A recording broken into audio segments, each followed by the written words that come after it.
La ruta equivocada de un gobernante lleva a un desastre global. Dos amantes desafortunados dejan un legado embrujado. Y un inventor visionario apunta a las estrellas. Pero antes, un príncipe mujeriego se ve envuelto en un escándalo que cautiva a la nación. Todo comienza en esta propiedad magnífica.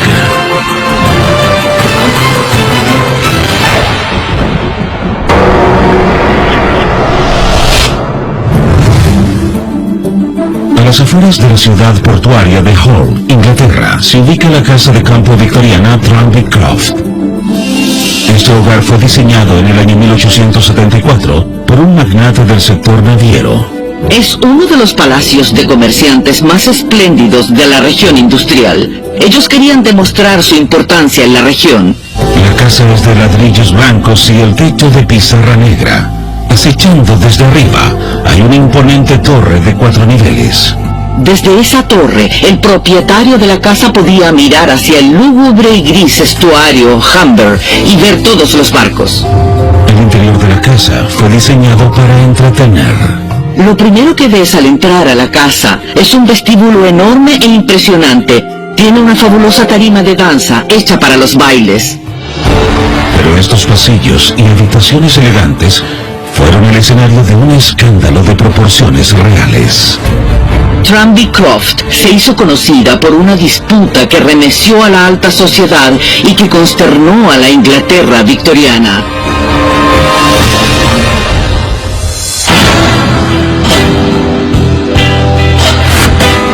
El príncipe Eduardo, el amable hijo de la reina Victoria, disfrutaba su vida al máximo.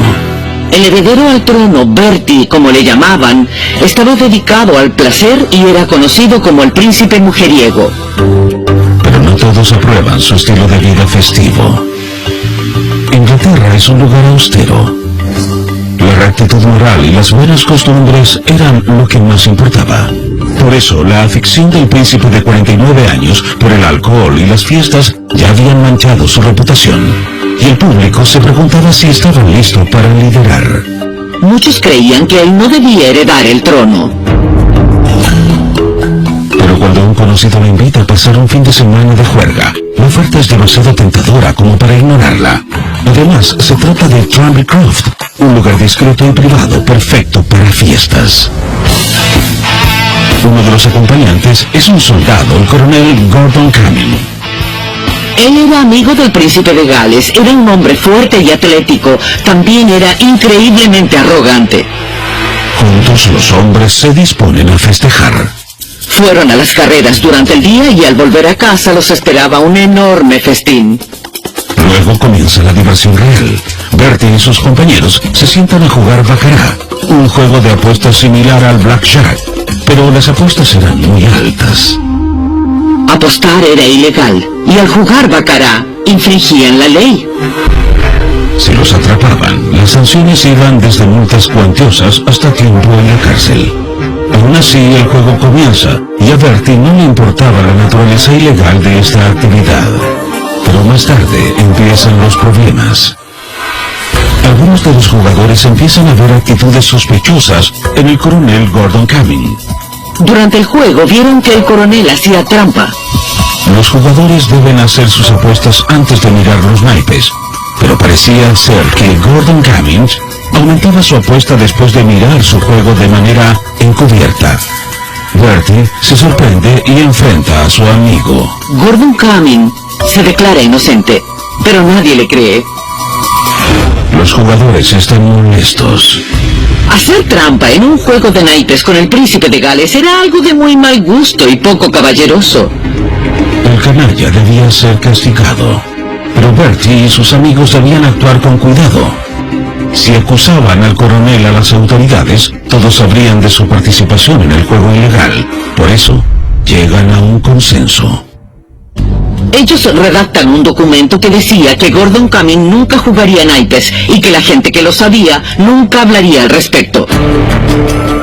Gordon Cumming firma el documento a regañadientes. Parecía ser que el incidente había terminado, pero en los pocos días golpea el desastre. alguien filtra la historia y el relato de la última travesura de Bertie se difunde como una plaga. El príncipe de Gales está involucrado en un nuevo escándalo. Este incluía una actividad ilegal y lo peor de todo es que intentó encubrirlo. Ahora, el posible heredero al trono debía sufrir las consecuencias de su vida fiestera. Bertie espera ansiosamente mientras descubre el alcance de su desgracia. Afortunadamente, su título real lo ayuda, y los jueces deciden no condenarlo. Pero aún no está completamente a salvo. Gordon Cumming está desesperado por limpiar su nombre y decide acusar de difamación al dueño de Tranby Croft. Bertie ahora se ve obligado a declarar como testigo en un juicio abierto. Al hacerlo, tendrá que confirmar el rumor escandaloso y admitir que jugó en un juego de naipes ilegal. El príncipe se desespera cuando ve lo que va a suceder. La peor publicidad que puedes conseguir en la Inglaterra victoriana es con un juicio, porque todo aparecería en los periódicos. El juicio comienza el 1 de junio del año 1891 y la atmósfera de la concurrida sala es eléctrica. La gente asistió para ver a Bertie y también para enterarse de los detalles. Cuando el heredero sube al estrado, él hace un recuento de los detalles sórdidos de la juerga ilegal. Era algo impactante. Bertie, según los estándares reales, era una vergüenza. Después de varios días de testimonios, el jurado falla en contra de Gordon Cumming. A pesar de esto, la reputación del príncipe está hecha trizas. Él pasa por un periodo de impopularidad y las multitudes lo abuchean. Bertie sabe que debe cambiar para conseguir el apoyo de su pueblo. Y con profundo pesar, renuncia a su vida de festejos. Pero cuando es coronado rey, en el año 1901, él ha recuperado el respeto de la nación. Actualmente, Tranby Croft sirve como prueba de las transgresiones de un príncipe mujeriego y del escándalo que casi le costó el trono. El relato desgarrador de un amor desafortunado y sus persecuciones escalofriantes ocurren detrás de las altas murallas de este castillo amenazante. Ubicado en el hermoso valle del Po al norte de Italia, el pueblo de Bardi se remonta a épocas medievales. Famoso por su queso parmesano, el poblado prosperó alrededor de la imponente ciudadela, el castillo de Bardi. A lo lejos, el castillo se ve como si flotara en el aire entre las nubes. La fortaleza impenetrable está construida en una formación rocosa escarpada. Con 3 murallas naturales protegiéndolo, hay una sola entrada. Construido originalmente a finales del siglo IX como un fuerte, la fortaleza se ha ampliado a lo largo del tiempo. Con sus parapetos de defensa y sus torreones románticos, ha servido de residencia para nobles, universidad y prisión. Pero solo los más valientes lo visitan. El castillo se ubica en una de las zonas más espeluznantes de Italia. Ha habido ruidos inexplicables y avistamientos fantasmales. Parece ser que el pasado de Bardi sigue atormentando su presente. Durante siglos, el trágico relato de amor verdadero y confusión de identidades sigue manifestándose en este castillo.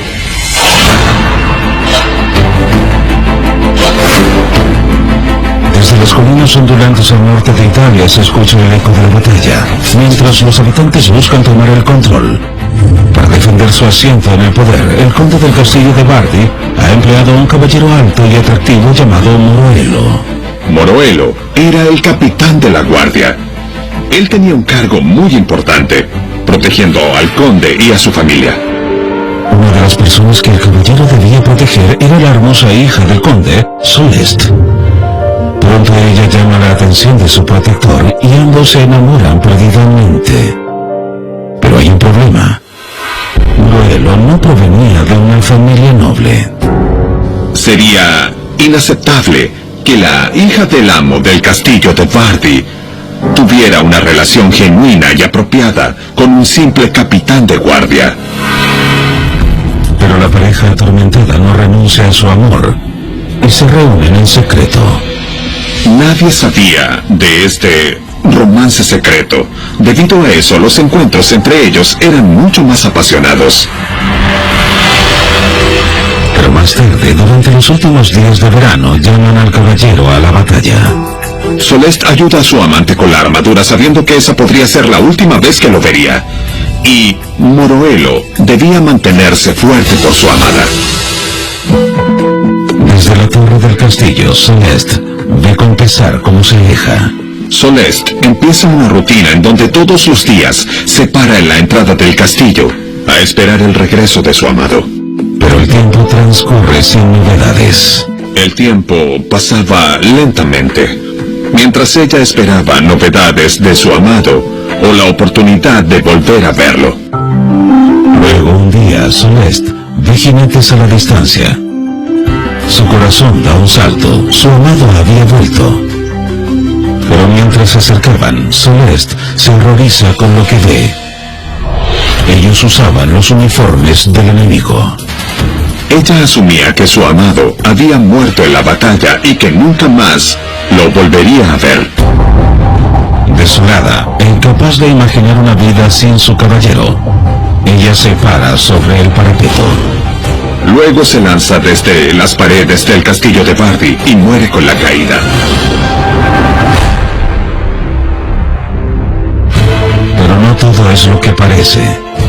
El ejército victorioso se acerca y su líder se abre paso. Era Moroelo. Moroelo realmente había ganado la batalla. Y para exhibir su victoria y orgullo, él se vistió con el uniforme del ejército perdedor. Estaba ansioso por ver a su amada Soleste, pero su entusiasmo dura poco tiempo. La doncella sale y le cuenta lo sucedido. Imagino que debió sentirse horrible y que probablemente se culpaba de haber provocado su muerte. Devastado, el hombre toma una decisión drástica. Moroelo camina al mismo parapeto y salta desde la misma pared, cayendo a su muerte, al igual que ella. En los siglos posteriores, el desgarrador relato de este amor condenado cobra vida propia. Parte de las razones de por qué la gente visita este lugar es por la historia de Soleste y Moroelo. Pero pareciera ser que en el castillo había más que una leyenda de un romance trágico. Los visitantes comentan haber escuchado sonidos extraños y también haber visto una figura fantasmagórica recorriendo los pasillos. Los reportes son tan numerosos que en el año 1999, los científicos de una universidad cercana visitaron el castillo para investigar.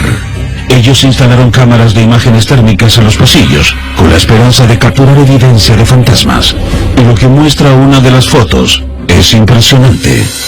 En la imagen aparece la silueta de un hombre con características faciales prominentes que usaba una armadura que coincide con las que se encontraban en el siglo XV. Los científicos creen que es una foto del espectro de Moroelo. Él se quedó para siempre recorriendo los pasillos del castillo de Bardi, buscando el espíritu de su amada Soleste. La fotografía con la imagen del caballero melancólico se exhibe en una pared de piedra con siglos de antigüedad al interior de la fortaleza. Y hasta el día de hoy, los visitantes llegan al castillo de Bardi esperando ver al fantasma de Moroelo. Una caravana real da un giro fatídico hacia una catástrofe global. La agitación comienza en este castillo encantador. A orillas del río Danubio, en Australia, se ubica el pequeño pueblo de Arstetten. Rodeado por viñedos, el área es reconocida por producir la deliciosa cepa Riesling, pero lo más bello de la zona pende sobre lo alto del pueblo. En la cima de la colina hay un hermoso castillo que mezcla el estilo oriental y de cuento de hadas. Este es el castillo de Arstetten. La magnífica residencia consiste en una sección central de 4 niveles y 7 enormes torres. Sus techos curvos completan el estilo inspirado en el oriente, mientras que su interior es una oda a la elegancia clásica. Tiene muebles hermosos y porcelana fina. Es elegante y refinado, un lugar íntimo para la vida familiar. Una de las atracciones principales del castillo es igualmente sofisticada. Hay un elemento muy llamativo en el lugar, la cripta familiar. pero nadie hubiera creído que el dueño de la casa usaría este lugar de descanso final tan rápido. Este castillo está vinculado a una historia de amor, asesinato y un viraje mal hecho que terminaría en una tragedia.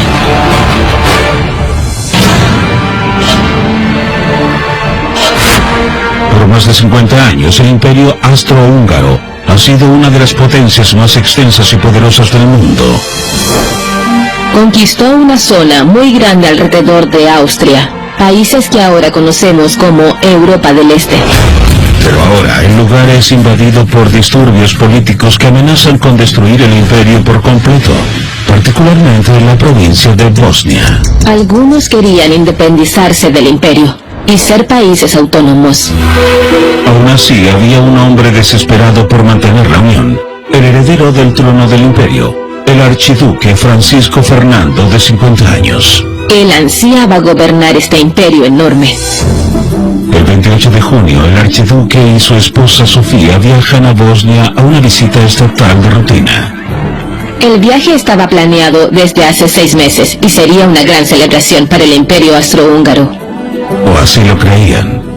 Junto con el gobernador local, Óscar Potorek, la pareja comienza su viaje hacia el ayuntamiento, como parte de su caravana descubierta. Era un día de verano fabuloso. Todos estaban emocionados. La gente de la zona por fin vería a Francisco Fernando y su esposa. Pero no todos disfrutan del espectáculo.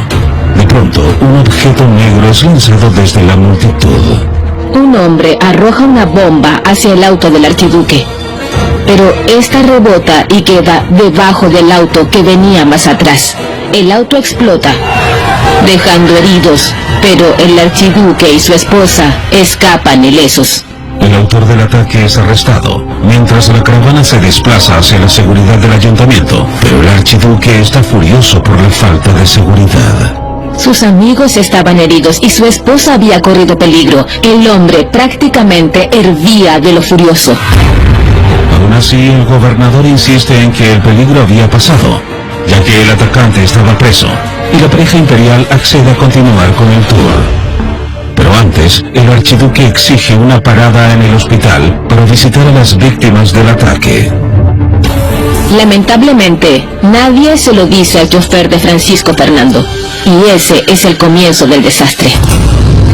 Una vez que se reanuda la caravana, la multitud comienza a seguirlos. Pero al poco tiempo, el anfitrión nota que viajaban por las mismas calles que habían transitado durante el ataque. Cuando se da cuenta que iban por la ruta equivocada, le pide al chofer que dé la vuelta. El chofer se detiene inmediatamente, pero tiene problemas para realizar la maniobra. La breve detención permite que cierto observador consiga la oportunidad que esperaba. Un joven da un paso adelante y tenía un arma, y se escuchan 2 disparos. Francisco Fernando y Sofía mueren a los pocos minutos. La multitud se sorprende ante los hechos y los testigos pronto apuntan al asesino. Una vez arrestado, el atacante revela su identidad. El asesino era Gavrilo Princip, de 19 años. Era parte de una sociedad secreta llamada Mano Negra. El grupo quería independizarse del imperio y por eso consiguieron armas en Serbia, la nación vecina. Él era uno de 7 asesinos que se dispersaron a lo largo de la ruta. Después del bombardeo, el grupo creyó haber fracasado y comienza a dispersarse. Pero el príncipe decidió quedarse, y cuando el archiduque volvió a la escena por equivocación, el joven aprovechó la oportunidad. Fue simple mala suerte que el príncipe haya estado en esa esquina. Si alguien le hubiera dicho al chofer que debían ir al hospital, entonces el asesinato no hubiera ocurrido. Posteriormente, el crimen repercute a lo largo de todo el imperio. En represalia, Austria le declara la guerra a Serbia, y a su vez, Serbia llama a Rusia, su aliada, para que se una a la guerra. Luego Alemania ofrece apoyo a Austria. En solo 20 días, toda Europa está dividido en lo que sería la Primera Guerra Mundial. Y en ese momento, toda Europa explotó. Millones de personas perdieron sus vidas. Una pequeña chispa bastó para crear un conflicto enorme que cambió el mundo. En En cuanto a Francisco Fernando, él y su esposa descansan en la cripta familiar en el castillo de Arstetten. Actualmente la cripta permanece como un testigo silencioso de un encuentro fatídico y trágico que dio inicio a uno de los desastres globales más grandes de la historia. Una atrevida lucha por la justicia lleva a una batalla sangrienta que altera la fuerza laboral estadounidense para siempre.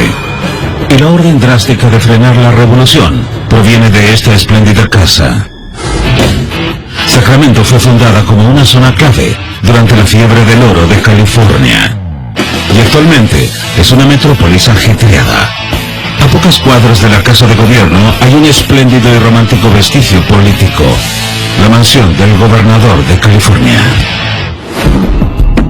La mansión es grande, vistosa, y claramente le demuestra a las personas que sus habitantes son personas influyentes.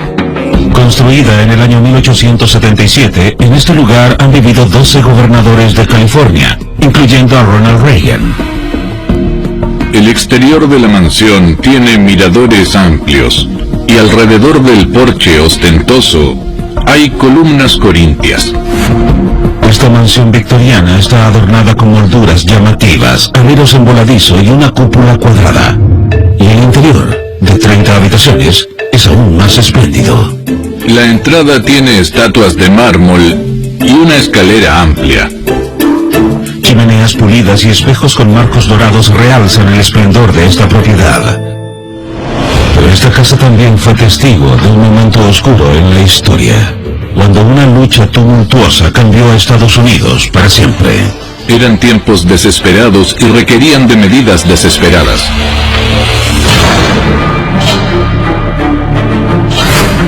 Han pasado algunos años desde la Gran Depresión y miles de personas luchan por encontrar empleo.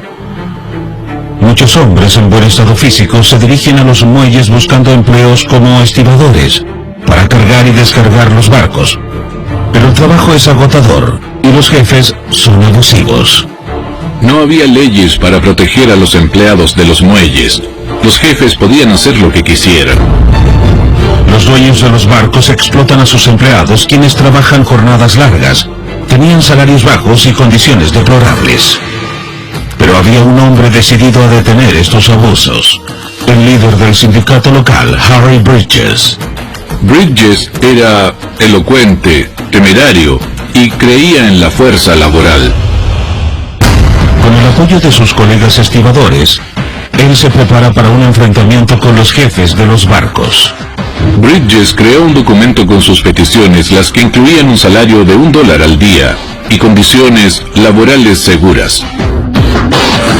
Luego, Harry lleva sus peticiones a los empleadores, pero lo ignoran rápidamente. Los jefes de los barcos y los jefes de los muelles se rehusaban a negociar. Desafiante, Harry sabe que el único curso de acción es suspender las actividades por completo. Sin nadie que descargue los barcos, los dueños perderán dinero y no tendrán más opción que ceder ante las peticiones de Harry. Su idea era iniciar una huelga extensa. Harry intenta reclutar a todos los estibadores posibles a lo largo de la costa del Pacífico. Y pronto cuenta con el apoyo como para continuar. Se trataba de 40.000 empleados que habían dejado sus funciones en puertos desde San Diego hasta Seattle. Fue la huelga marítima más exitosa de la historia. Los jefes navieros están furiosos. Perdían cientos de miles de dólares cada día. El plan de Harry parecía estar funcionando. Pero en la mañana del 3 de julio, cuando los protestantes llegaron al muelle, se encontraron con un panorama impactante. Las compañías navieras habían contratado a rompehuelgas para que trabajaran en los muelles, y para protegerlos tenían a casi 700 oficiales. La tensión aumenta rápidamente entre los huelguistas y la ley. Cuando los estibadores intentaron detener a la policía y a los rompehuelgas, una guerra comenzó en los muelles. La pelea se volvió letal cuando la policía disparó contra los presentes. Les dispararon a 2 huelguistas y estos murieron.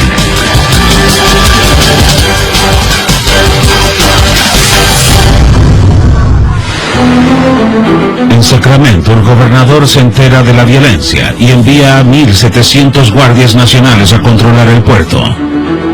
Estaban fuertemente armados, con metralletas y tanques. La huelga se detiene y Harry está desconsolado.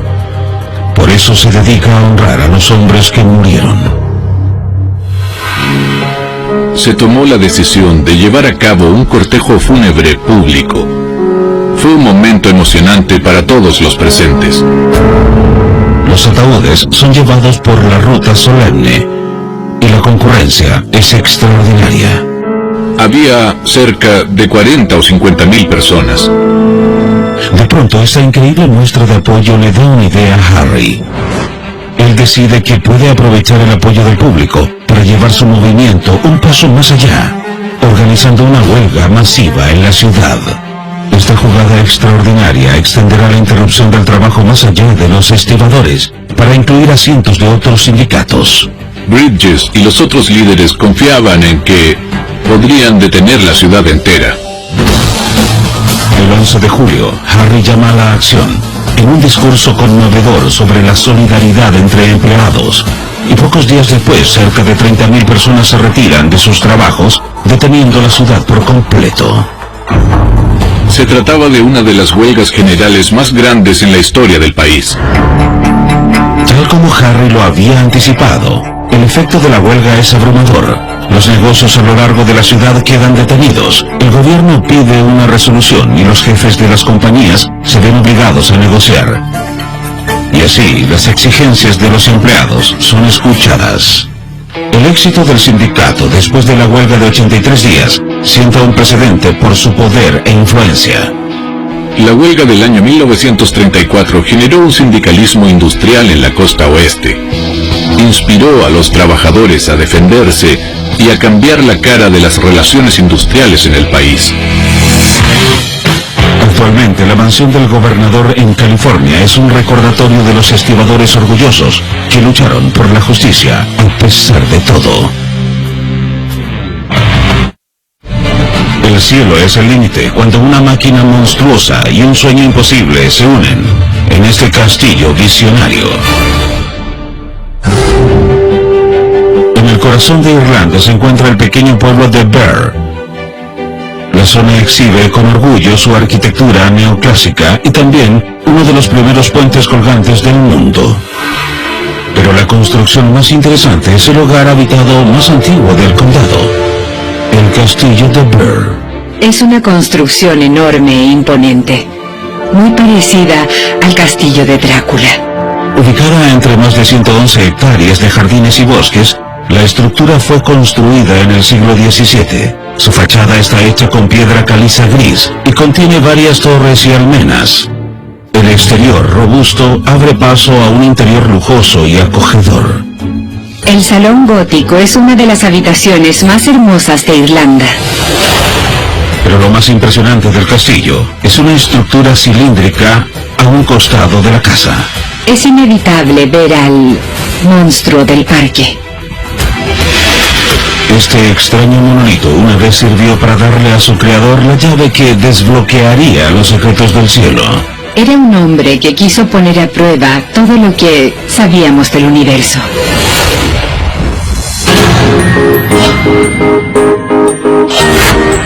William Parson, el tercer conde de Ross, lleva 10 años trabajando en el gobierno. Pero el político ansía dedicarse a algo que lo apasiona desde la niñez. Estaba obsesionado con la astronomía desde muy pequeño. Siempre había sentido interés por lo que sucedía en el cielo. Por eso, en el año 1842, Parson renuncia a su carrera lucrativa y hace un anuncio impactante. Construirá el telescopio más grande del mundo. Quería observar la inmensidad del espacio y explorarlo de manera nunca antes vista. Pero no sería fácil. Parson no tiene entrenamientos astronómicos. Es probable que sus amigos pensaran que estaba loco.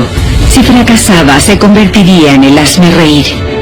Aún así, Parson no tiene tiempo para los escépticos. Nada lo desalentaba, él seguía adelante. Uno de los componentes claves en cualquier telescopio reflector es un espejo cóncavo que mejora la potencia del aumento. El espejo más grande que existía en ese entonces era uno de 1 metro de diámetro.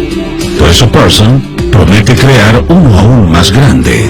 Estaba decidido a fabricar un espejo de 2 metros. Y sería de metal, no de vidrio. Para construir el disco de metal, él decide usar una mezcla de estaño y cobre.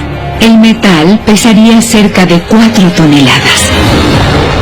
El 13 de abril, Pearson comienza con el primer paso en la creación del espejo, la forja.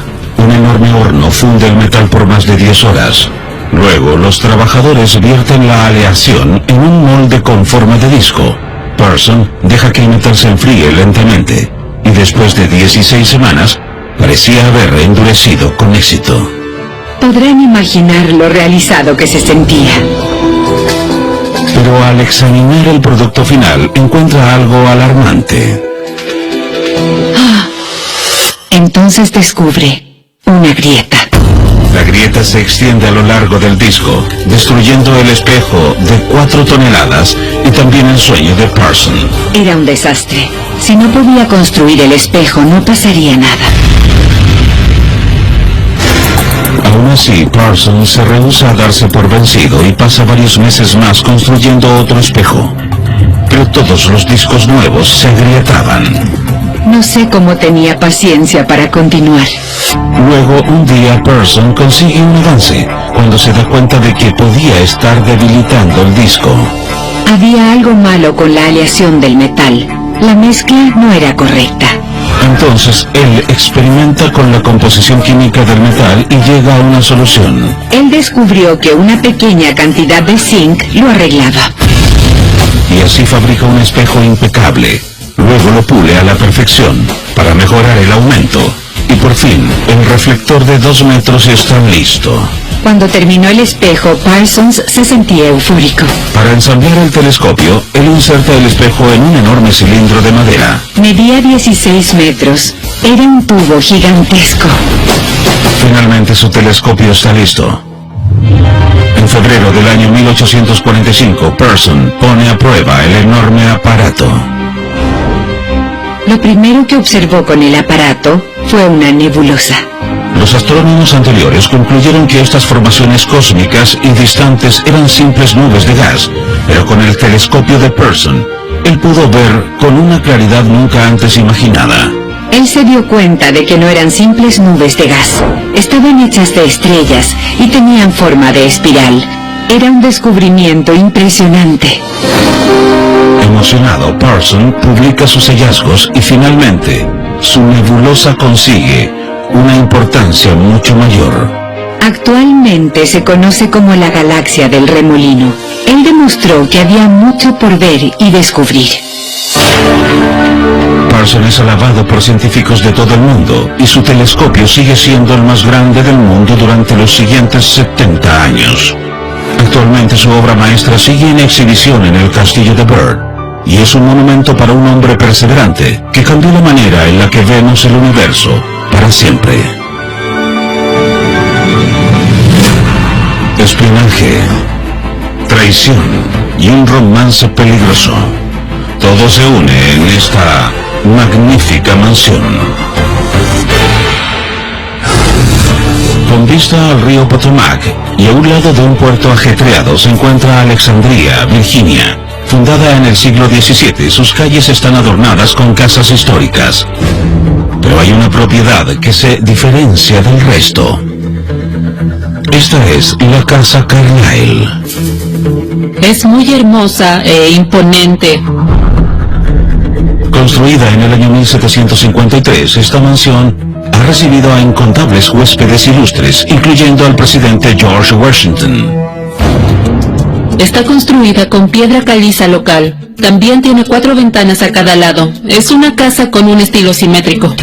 El atractivo de la casa se ve acentuado por su entorno frondoso. Hay hermosos jardines en la parte trasera de la casa. A un costado hay una glorieta. Es un lugar encantador. Solemos celebrar muchas bodas ahí. Pero el verdadero encanto de la casa está en su interior. Hay una entrada magnífica. Y en el descanso hay una ventana curva. está completamente revestida. Solo las mejores casas tenían revestimientos en toda la pared. Pero esta casa ostentosa tiene un pasado secreto. Esta casa fue testigo de múltiples engaños, identidades falsas y drama.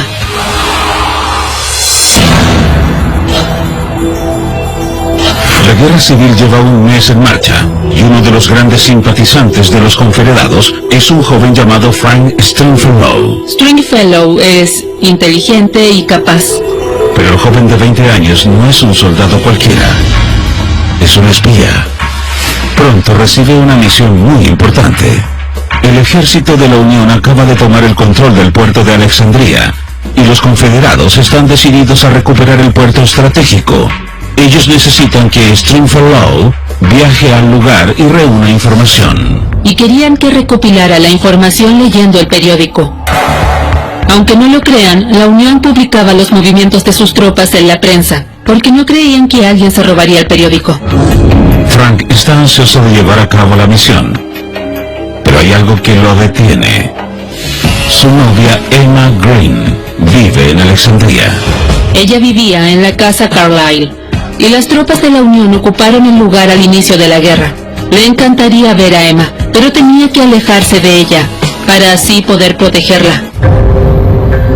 Así, el hombre viaja al territorio ocupado por el enemigo, sin decirle a su amada. Una vez ahí, se muda con un dentista y su esposa, quienes sabían de la misión. Para mantener la operación en secreto, él finge ser un asistente de dentista llamado Edward Delcher. Era crucial que nadie supiera su identidad real. Si lo atrapaban, lo matarían por ser espía. Confiado en su nueva identidad, Frank empieza a trabajar inmediatamente. Por las mañanas él iba a la oficina del dentista y por las tardes cerraba las cortinas de la oficina y revisaba exhaustivamente los periódicos buscando información. Después de eso escribía un informe y luego lo ocultaba en un escondite secreto para que otro agente lo recogiera. Durante meses, Frank trabajó en la oficina del dentista sin que nadie supiera de su doble vida. Pero un día, su miedo más profundo se materializa.